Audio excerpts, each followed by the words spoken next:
Well, howdy do, buckaroos. We are now live. This is a happy hour edition of the Beer Whisperer Pub.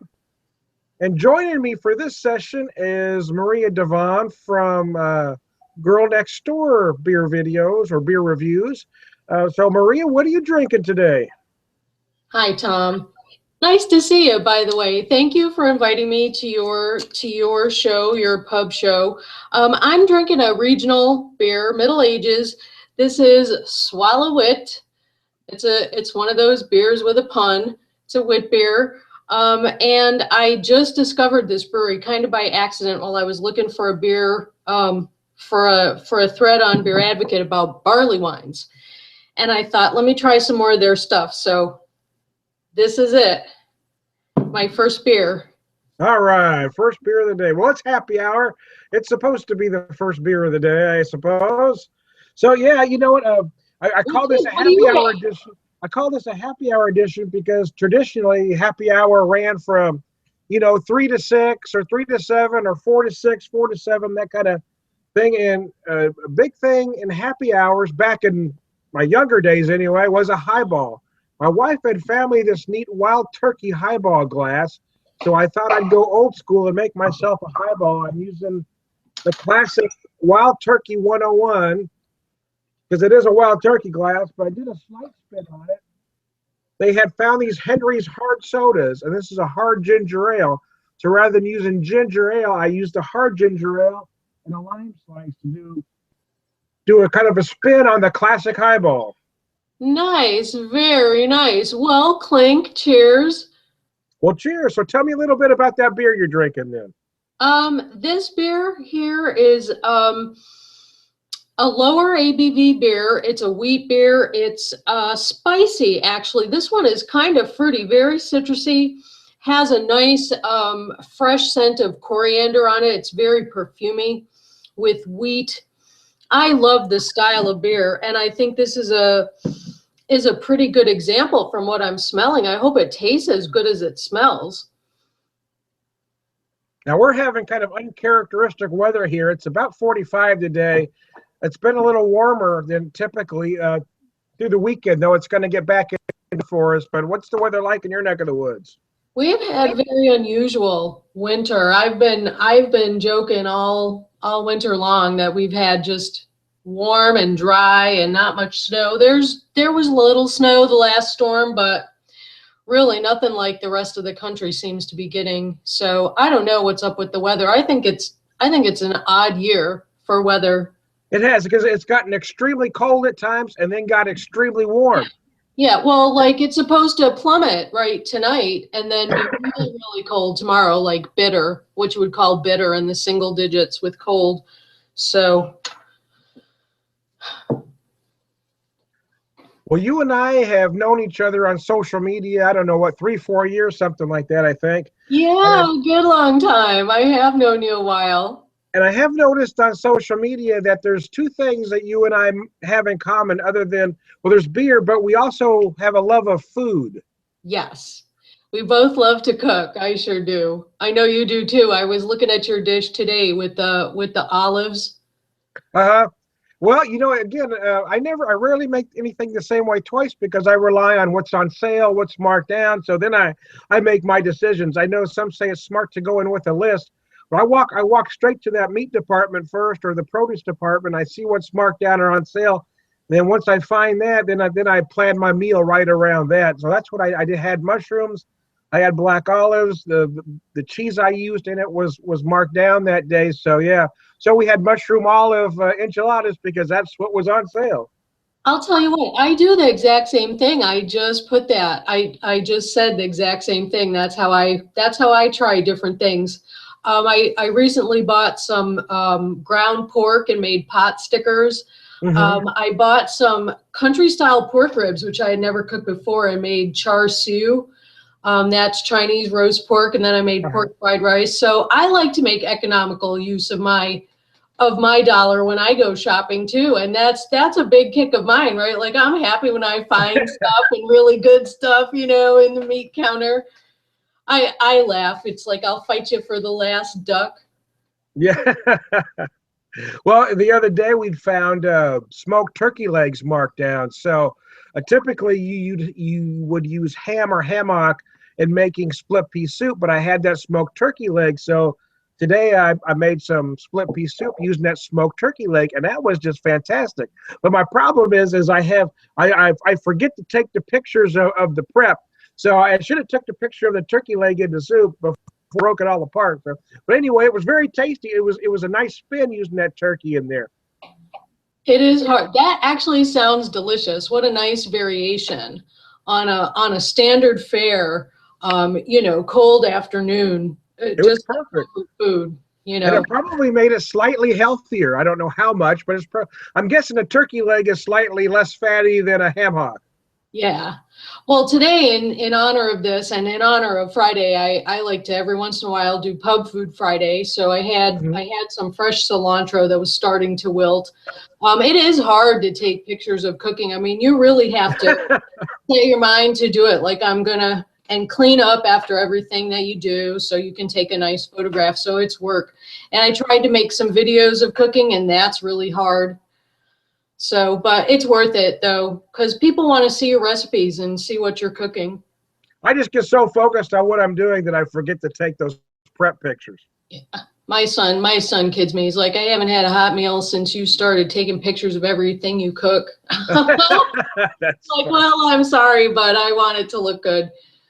And speaking of pub food, that's what we're doing later. Actually, we picked up a big package of chicken wings at Sam's Club a couple days ago. So that'll be tonight's dinners. The pub food would be chicken wings. My wife loves chicken wings.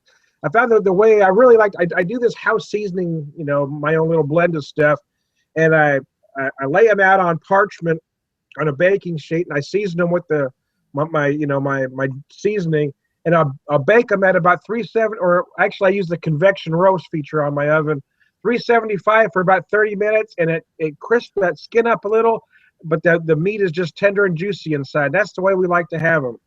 You and I are on the same page today, boy. I made chicken wings for today. I did Did you? a quick lime marinade with some hot sauce, some honey, Yeah. some garlic. Well, my wife had picked up Popped some. in the 375 oven. There you go. My wife had picked up some fresh cilantro the other day, so I told her before I started here that when I do the wings, I'm going to do just a handful of them. Cilantro lime. I've got some fresh lime and fresh cilantro, so I'm going to do a few of them cilantro lime.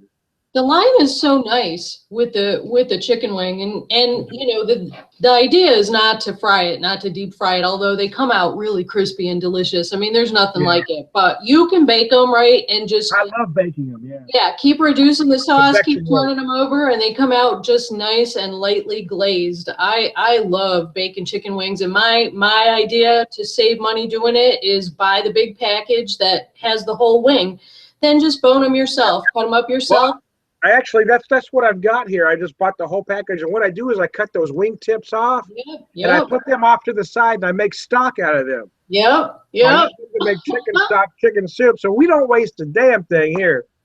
Me too. I'll tell you what, I like to use every last thing, and I think it's my accomplishment, right? If I bring my dishes one week into the next, from one cuisine into the next, right? Because you're trying to make economical use of the stuff you always use, but you don't want to have the same thing all the time, Yeah, and if you shop smart, if you get what's marked down or on sale, or use coupons or whatever you feel like doing, if you shop smart, you can eat well. You don't have to eat just mac and cheese and ramen noodles. You can eat good things if you just shop well. Well, and as you get older, I think you finally realize that meat is not you're not supposed to have the entire rack of ribs. You start learning proportion a little bit. You start caring about your weight because you get older and you start worrying about your weight. So, making a healthy meal is definitely better for you. And that just opens up every kind of cooking to you. Every kind of, you want to try everything once you start to eat healthy. I didn't have a beer from exactly your neck of the woods, but I I got love that beer, by the way. possibly That's one of my could. I have a 6 Point resin, so at least I'm from your state. Yeah, that's awesome. I love that beer. 6 Point is a favorite brewery of mine. I've only had a small handful of beers from it. I've had the resin, I've had the global warmer, I've had the high res, and there's something else I had that I'm not remembering, but everything I had I really enjoyed. Resin is so dynamic, just so fruity. They have it, it has this signature, like once you start drinking it, you just want it. It's juicy. And it's a little peppery on the nose. That's one thing I like. It's these like white pepper like notes that mix with all that fruit going on. Yeah. I'll tell you, I like their style. You know, they want to do things their own way, Six Point does. They want to do it different. They don't want to just make the same old thing. And I they tell you, have made a bunch of really good classic stuff, like their four beans that porter. I have that one I keep looking for. I can't find it. Yeah, lately that they made, I just was like, that is exquisite, how outstanding. And it's just, it's not anything that deviated too much. So it was unusual for them.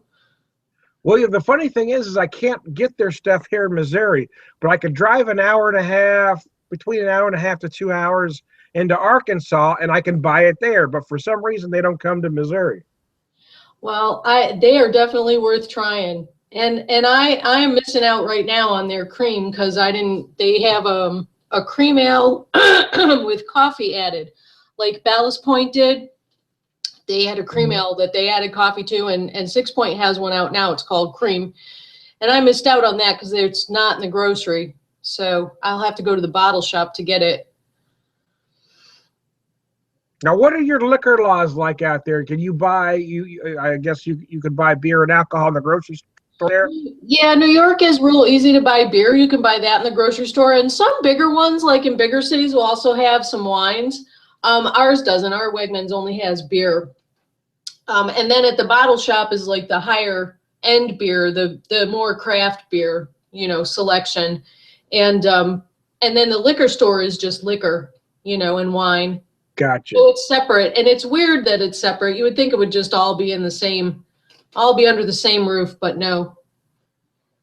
Out here, I can buy. I mean, the really. I mean, I don't want to mention the name, but the large retail that everybody knows, they only have a small handful of craft. But I can go to some of my local grocery stores, and they've got a large selection of craft beer and liquor as well. But I've got two really good, I guess you call them liquor stores, where I could buy a better selection of craft and liquors. But it just depends. You really got to, again, I mean, even when I buy beer and liquor, I shop smart and I look at ads and I buy what somebody's got on sale. So I don't always go to the same place. It depends on who's got what. Yeah. Yeah.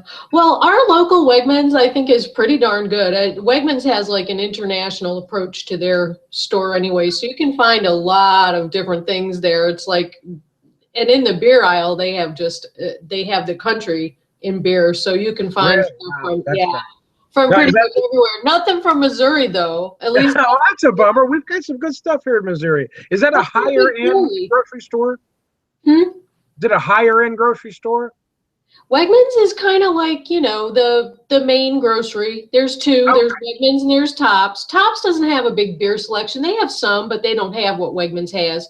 So I can pretty much drink, find new beer at Wegmans, without worrying about going to a different place or looking in a different store for new beer because I can just get whatever's coming out next. There's a store in St. Louis called Straub's, and it's a little higher end, so you got to kind of be careful. But if you can find stuff marked down or on sale, you get the best of both worlds. You get the best quality of stuff, and you get a good price, especially if you're looking at meat, produce, seafood, that kind of thing. I didn't know if Wegmans was that same kind of deal. Wegmans is a store that has everything, every ethnic food, every type of food. Do you want fresh seafood? Do you want, what kind do you want? Do you want the fillets, the Alaskan fillets or the ones from Chile? I mean, it's like Wegmans has anything you want. Do you want Italian prosciutto? Do you want German this? Do you want Polish that? I mean, like anything you want, they have. There's a store in Kirkwood, Missouri that you kind of reminded me of. It's called the Global Foods, and it's actually set up. Each aisle has a different ethnicity. So you may see similar items in aisle 2 as there was in aisle 7. It's just from somewhere else. So there's some spices you might buy in the English section. There's some spices you might buy in the Hispanic section. There's some spices you might buy in the Asian section. It's just, you just have to walk through the whole store to find exactly what you're looking for. It's a neat place. I do too. I have a nose for spices, and I use them enough so that I want them fresh, and I want them cheap enough so that if I'm gonna buy bulk, it's gonna be fresh. That's So I right. like the Indian section because they have big bags of stuff that I'm gonna use, and I like the bulk section because if I'm gonna just like if I'm gonna pick up just a little for something I'm making, I can just do that in the bulk and pay pennies. And like people have like this idea that it's so expensive, but bulk spices are dirt cheap, Oh, man. no, they are. I agree. Yeah. I mean, Pennies. yep, yep. I agree 100% that Global Foods I tell you about. Every time I get to St. Louis, I just buy as much spices as I can because it's a lot cheaper in the long run. And not only is it cheaper in the long run, but they're a better quality spice. Yeah, and then I mix like my own combinations of stuff for what I'm making. Yep. Like I have That's my own right. taco powder and my Yep. own stuff. Yep. I concoct a little. Yep, yeah, I agree. I make my own, chili seasonings and that kind of thing. Well, when we go up there, they have this special paprika that I like to buy. It's actually in the section, but it's a different paprika than what we're able to buy here. Is So it it's smoked? actually, Because I love the smoked paprika. I buy a oh, I special. love the smoked paprika. I buy that, but I buy the regular paprika too, and I use a combination of both to make my chili seasoning. But yeah, I love smoked paprika. Yeah, and there's a big difference in some chili powders. Some chili powders really have just bright flavor, and some are dull. And you have to be wary, right, of your own spices in your pantry. Yeah. Like if you've got the bottom of the jar, see if you see what you need next. Buy a little bit ahead. Yeah, I agree. I agree. Yeah, I mean, I love that store up there because I'll usually buy about 10. It comes in like they're coming 1 pound bags of paprika does. Yeah. So I usually buy 5 or 6 because a little bit goes a long way. And once I got them, then I make all of my own seasonings. I'll make my own taco or enchilada or chili seasonings. And oh, it's just fantastic. But I put that paprika in almost everything because it just adds so much flavor. And the paprika, the ingredients on the bag is just chili. That's it. Yeah. And when I buy the chili powder, the ingredients is chili. It doesn't have other stuff in. If I want to add other ingredients, I can add them myself. That's a problem with buying chili powder in stores is they've added ingredients to it. Yeah. Yeah. There's all kinds of blends for everything. And a lot of recipes will even say that, like use lemon pepper, use this or that. Yep.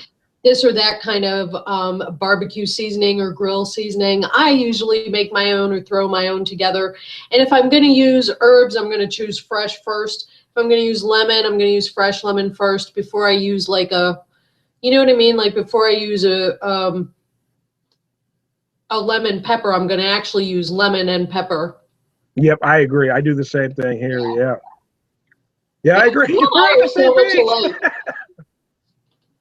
Oh, mercy. Yeah, I agree. I do exactly the same thing here. Well, and cooking really relaxes me. I'll tell you, I enjoy my 3 cooking groups that I belong to on Facebook, and they keep me challenged because everybody's just like, and because you belong to them too, everyone is just cooking. And it's good because I copy the other people. It's like, oh, look at how they did that. Look at how they put that on the plate. Look at how they threw that together. And then that gives me ideas, and I go into my kitchen, I try to do as well. That's right. And you learn after a while. My wife and I don't like to use a lot of salt. So I've learned if you learn how to utilize herbs and spices, that you can really cut down on the salt usage. Yeah. And when you use salt, I try to buy a very good salt. I like to use a very good quality sea salt or a kosher salt. I don't use any iodized salt at all. Yeah. Sea salt is definitely different from your regular iodized salt. Like iodized salt is flat and very dull, like the stuff the Morton's. Yeah, I don't use that at all. Salt is much brighter, much better. Typically in cooking, I like to use a kosher salt, and I'll use the good sea salt as kind of a finishing salt. Yeah, yeah. But yeah, I mean, if you learn how to use herbs, in fact, my wife just started putting some seeds on to germinate to really do a nice garden this year. And there are certain herbs that I like to use a lot of. I love tarragon. I love to use a lot of different basils. There's just different things we like to use, but I really enjoy tarragon a lot. That's so nice that she's going to grow them. I would love to do something like that, but I'm afraid I don't have a green thumb. I enjoy buying this stuff. I don't know if I could grow it. I did try couple of times to grow a few things, and I don't Well, know. it's kind of trial and error. My wife didn't have a green thumb either, but what she did have the benefit of having a friend that was a master gardener who kind of gave her a lot of hints along the way. But I a lot of it is just kind of trial and error. You just kind of figure out sometimes something's going to work, sometimes it doesn't. And I think something she's done is just try to grow a lot of a plant and hope one or two of them survive. We'll plant 8 of something and hope a couple survive. I give you credit because I wish I had any room at all. I live in an apartment. I wish I had any place at all to plant anything. I don't even have plants really in my house. Like I have a couple of bamboo plants where you can't see them on the camera, and that's about it. Like I don't even bother with plants in the house. And for herbs, like when I buy a bunch of herbs, I like to buy those little packages that are $1 something for this little package, and I'll just like buy a bunch, whatever's fresh, whatever they have there that looks really fresh, and bring that home and see what I can do with it. Tarragon is one, that I don't use that much of. In fact, I can't even remember the last dish that I used it in, but I use like rosemary, thyme, sage. Oh my God, I love rosemary, thyme, and sage all the time. Cilantro. Italian parsley. I like curly parsley. I just like parsley. I don't use curly parsley, but I like a lot of flat leaf. I do a lot of cilantro. But yeah, tarragon is just one of my favorite herbs. I think it's very versatile and underutilized. What do you cook with it? What's one of your dishes that you there are certain poultry dishes it's great without if I was to marinate chicken, for instance. I like to use a lot of alcohol to marinate, but not to tell you everything. But yeah, give me all your recipe secrets right now. Especially chicken thighs. Again, I like to buy what's economical. So chicken thighs, I love to add a little tarragon to. It just gives it a flavor. It's got like the slight anise flavor. Very French, right? Very fragrant, very very sweetly herbal. And I think of it like with cream sauce. Yeah, it can be a part of herbs de Provence as well. I've seen it in some herbs de Provence mixes. It's just very nice. It just adds a lot of flavor.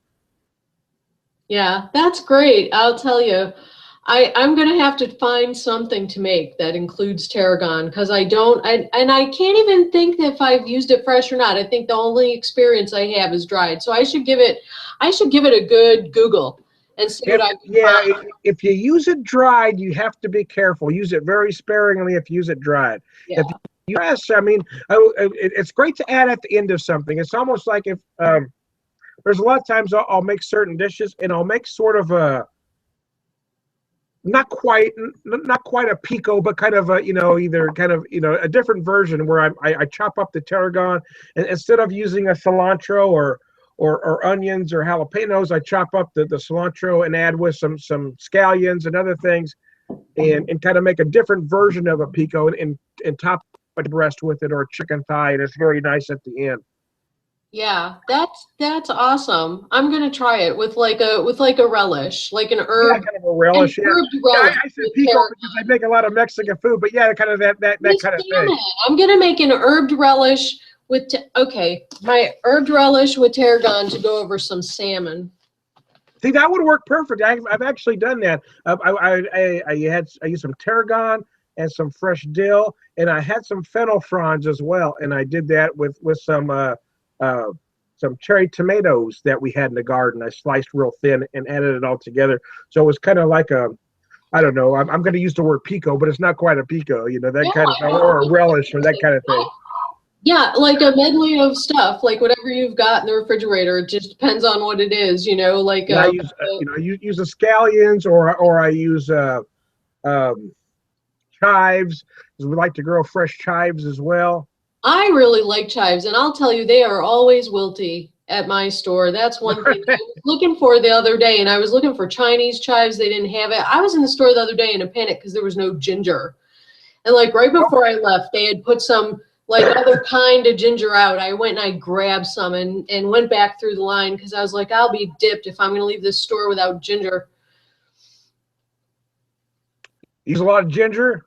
I do. And I like to be quick in the store, right? As much as I like to experiment with things, I want an easy tour through the store. I don't like when they're set up changing things around and I'm trying to shop, or when the place is empty because they're taking out the wilty stuff and putting out the fresh, but it's empty right now.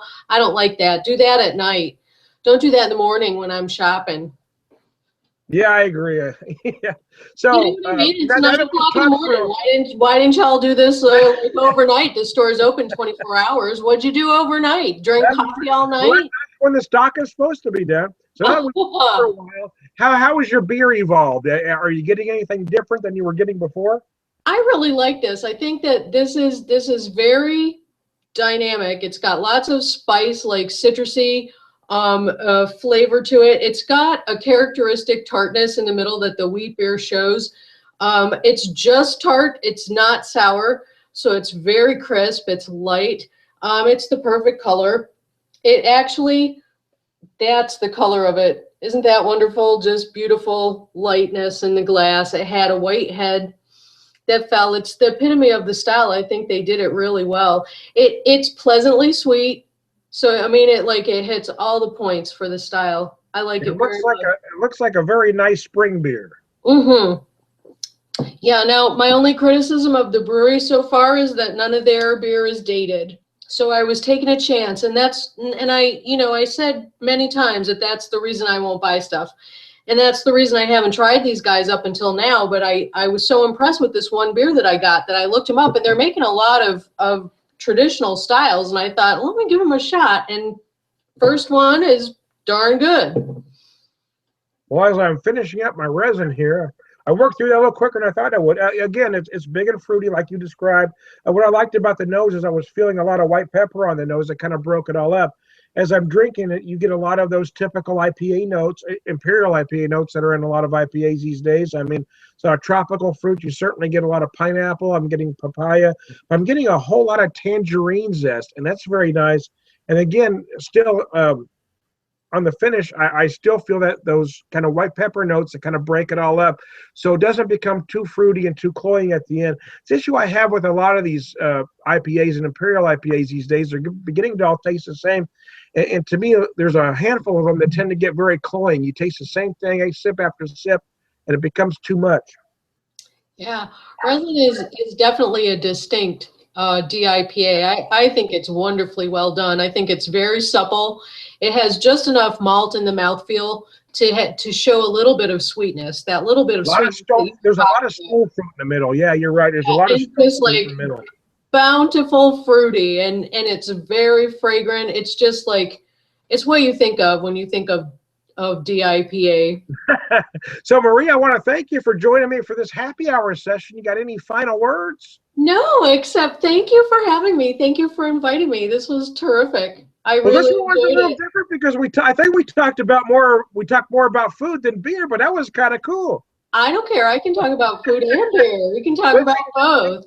That's what I like, because we didn't script anything. We're not talking about a specific beer. It's about having a conversation, just as if you and I met in a pub. So I want to thank Maria for joining me at the Beer Whisperer Pub. Thanks a lot, folks, and we'll talk to you next time.